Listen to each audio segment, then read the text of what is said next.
to go against. We're looking at that final pick, and it's going to be in the mid lane. I feel like if they can get a hero with Crocodile, they pick up the Rafa. Taking notes from Aurora, and we see the reaction coming in from Team Spirit. It looks like they didn't see this coming. And I like this pick because the Dyrov can shred armor. So it doesn't matter the armor that you have. The Claude and the Paquito will be able to do enough damage. This Rafa giving that sustain. Whoa. This is a very interesting draft, and I can see it working. Well, YG just bet $500,000 on it, because that's what's at stake here. $1 million goes to Team Spirit. Cold Star happy again with the draft. Yangon Galacticos trying to tie it up and send us to a Game 7. What a time here at MSC. I hope it continues as we send it over to Gideon and Mirko. I agree. Everybody needs to start praying at this point. Everybody is looking for their team to make it to the very end. Here at match point, the pressure is still on Yangon, and they basically have come up with a more interesting draft, a different sign, a different means to attack this potential championship point. We come down to game number 6, and by God, if this isn't a marathon, and almost immediately Sawo starts off with a pretty good taunt here at level 1, just to make sure that Yangon, they can't walk freely. They gotta. YG, their main win condition is playing through these fighters and just going all in with the healing, trying to out-sustain Team Spirit, so they gotta try to establish some lane dominance at the start of the game. Yeah, not to mention they were also getting Pull Yourself Togethers from Sunset Lover as well. He wants to make super plays of his own, either stealing away some pretty good ults, but most likely going to be that Wrath of the Dryads. First invasion here, it's gonna be a little difficult. Han is on level 4, but still has plenty of damage, and Sawo zones him away. Ooh, Sawo with the red tree, able to pick it up. Han trying to deal a little bit more damage, but it only lands on Sawo, so that ends up just being a win straight up for Spirit. And maybe this could be the answer that they were looking for, right? Sanjin as well as Hiko, it's still going to be a little tough between the two at the bare minimum. Both going for bottom charge here. Down by, oh, hold on, first blood achieved. Oh, maybe, oh, Blink gets out of there.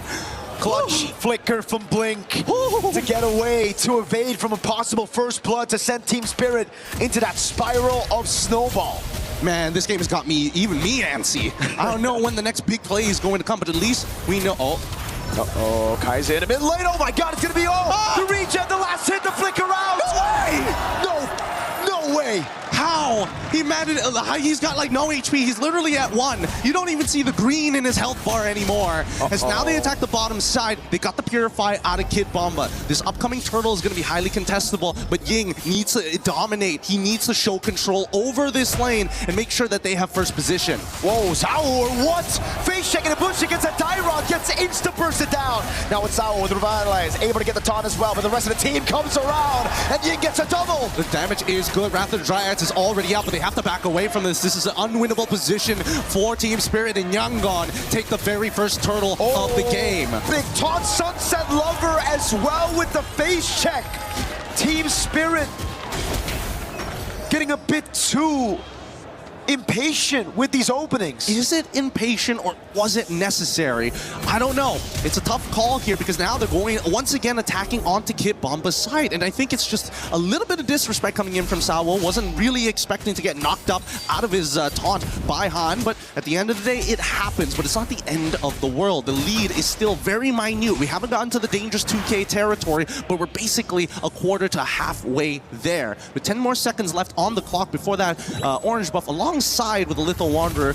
Let's see how TS is going to play, because again, at this stage, you might as well invade that top side, steal away one green camp, probably omit the next objective, and try to set up to get Sanji's Purify. Oh, they're trying to corral over Han.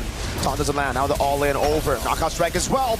Oh my God, Sawo just so low. Ying gonna be able to pick up a killing spree as Sunset Lover steals away the Holy Baptism, but now he's gonna be caught by the taunt, and Ying gets a double. 4-0-1 to start game number 6. Darn, I really thought Sawo was going to be able to get out of there in time, especially since Ying wasn't able to apply the shred onto the correct target, and yet they still got him anyways. 45 seconds left on the clock before their next neutral objective spawns, and I think this is this might just be a game 7 if it keeps going this way. We're already in that 2K dangerous territory, and there's no noticeable power spikes that we have to be aware of here, because Yangon will hit it first every time. 2,000 gold lead. Now this is getting very troublesome for Team Spirit. Yeah, And the lead is on Ying on the Dairoth. This guy is gonna start bursting people down, and not to mention, again, the fact that he should actually just be the support in this game. He should just be the support for Han to get those knockout strikes. Yeah, but that's the truth of it all. That's really the truth. I mean, he could technically be like a cleanup crew at the end because he has his flicker and the ult, but now that he's 4-0-1, you might as well take full control. Sao with the taunt just to escape. Han with the rotation, and now take a look at Ying. I think just one jump and a basic attack and Sunset Lover back to base. Yep, it's too tough to contest for this neutral objective. Oh! No, there you go. Flicker after the Dryad from Blink. Kaise is the one who picks up the kill, and it's another death on Sunset Lover. Sour able to go for the iframes, but now he's going to be the all-in from Ying. He goes in for the damage. Sour low!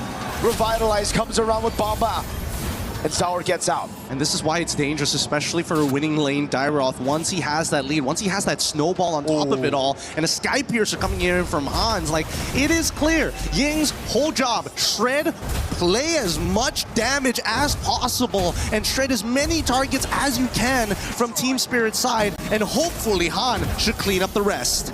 AOG responded over by the Flicker, Guile and Ryu down below.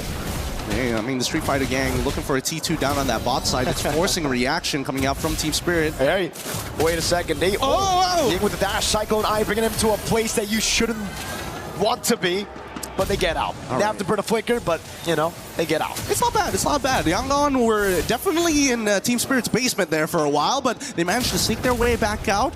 And for now, TS, it's all about scaling at this stage. Zara, I don't think he can really contest it at this stage, not until he gets the War Axe, and even then, I feel like it might just delay his overall power spike. But then nobody else has much of a lead. Even Hiko doesn't have much of a lead. Yep. But the thing is, whenever you have a Melissa, you can still just play in the late game, right? We saw that from Vitality as well against Falcons when they were down, what, 5,000-6,000 gold in the early game. They could still just wait for the Melissa to scale, then play front to back. Then it's all about Zaur looking for those angles. But look at this lead. 1,200 gold lead in between the XP laners.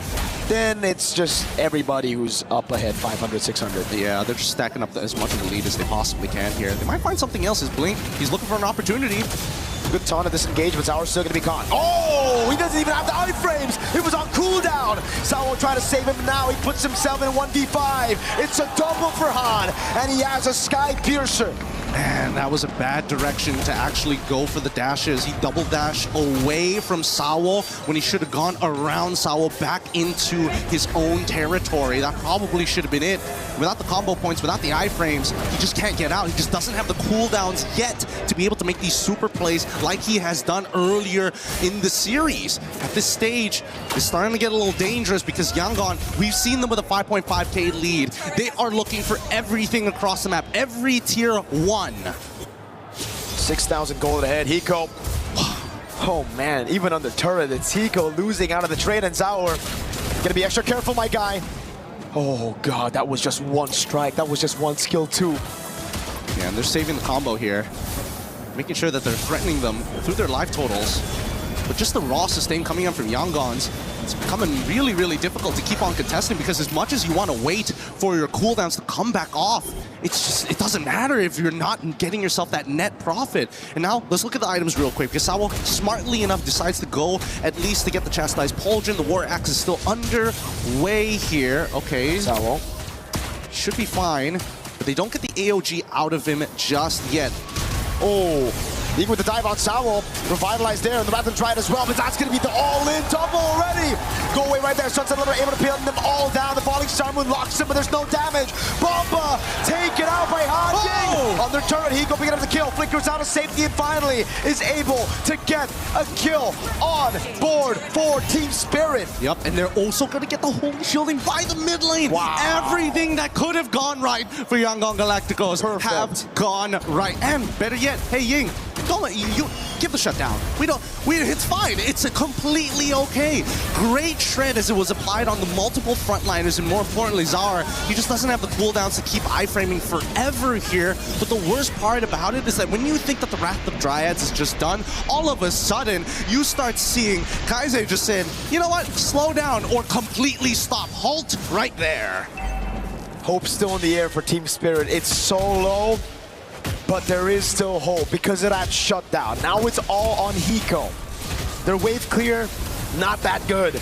So they're gonna have to sacrifice a few more structures as YG secure the Lord for free. As YG have 40 stacks on Han Skypiercer. Yep, he's so huge right now. This is going to be the strongest point for him in this game. It's only going to get worse for the side of TS. They need to drag this out for another 4 more minutes to get Zara back into position, and I think more importantly for Hiko to finish off his items. 50 stacks already, Malefic Roar already purchased, and a War Axe currently underway.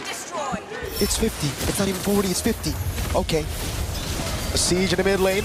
Lord gonna be pulled out. Bamba, purify out. Sawa with the AOG, able to land on 2, but now he's gonna get bursted down with the Wrath of the Dryad, locking him down. It's Hiko with the muddles, not doing any damage. Sunset taken out by Han.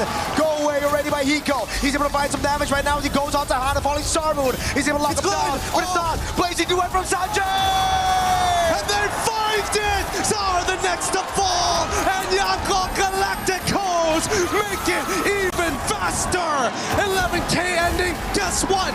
10! That's all we need! Ladies and gentlemen, we're going to a Game 7!